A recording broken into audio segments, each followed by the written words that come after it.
যুক্তরাষ্ট্রে বাংলাদেশের পণ্যে ৩৭% শুল্ক আরোপের পর নড়ে চড়ে বসেন উপদেষ্টা, ব্যবসায়ী, গার্মেন্টস শিল্প সংশ্লিষ্ট সব পক্ষ। সংকট নিরসনে রোববার অর্থ মন্ত্রণালয়ে প্রধান উপদেষ্টার হাই রিপ্রেজেন্টেটিভ ও 4 উপদেষ্টার উপস্থিতিতে উচ্চ পর্যায়ের বৈঠক অনুষ্ঠিত হয়। বৈঠক শেষে ব্যবসায়ীরা জানান, সরকার লেভেল প্লেইং ফিল্ড তৈরি করতে পারলে সক্ষমতার প্রমাণ দিতে পারবেন তারা। শেলফ লাইফ আছে যে এটা যদি আমরা একটা নির্দিষ্ট সময় মধ্যে না করি তাহলে আমরা পিছিয়ে পড়ে যাব। তো আমরা আজকে মনে করছি যে হয়তোবা আমরা ওটাকে অ্যাভয়েড করতে পারবো, আমরা সেটা করতে পারবো। দ্বিতীয় যে কথাটা আমরা সবাই বলেছি যে দেশের স্বার্থ আগে। প্রেস সচিব জানান, আগামী 48 ঘন্টার মধ্যে 2টি চিঠি মার্কিন প্রেসিডেন্ট ও দেশটির বাণিজ্য দফতরে পাঠাবে সরকার।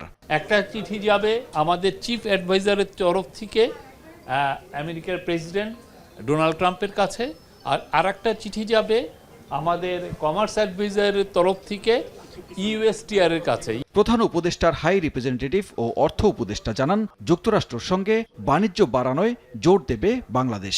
তৈরি পোশাক শিল্পের বাজার রক্ষায় সব চেষ্টা করা হবে বলেও জানান।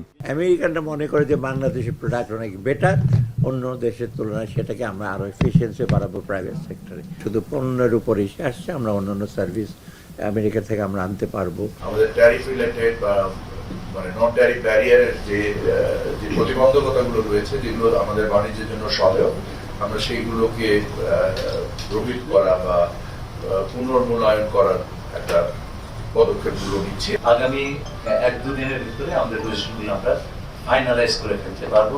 মার্কিন শুল্কের প্রভাব ভোক্তা ও বায়ারদের উপর পড়লেও শ্রমিকদের দিক থেকে খরচ আর কমানো যাবে না বলে জানান পরিকল্পনা উপদেষ্টা। আমাদের দিক থেকে আমরা কিন্তু অন্তত যে শ্রমিকের মজুরির ক্ষেত্রে একদমই সর্বনিম্ন জায়গায় আসি, এর থেকে আর কমানো যাবে না এখানে। চিঠিতে আগামী 3 মাসের জন্য বাংলাদেশ আগের সুবিধা নিয়ে যুক্তরাষ্ট্রে পণ্য পাঠানোর অনুরোধ করবে বলে জানা গেছে।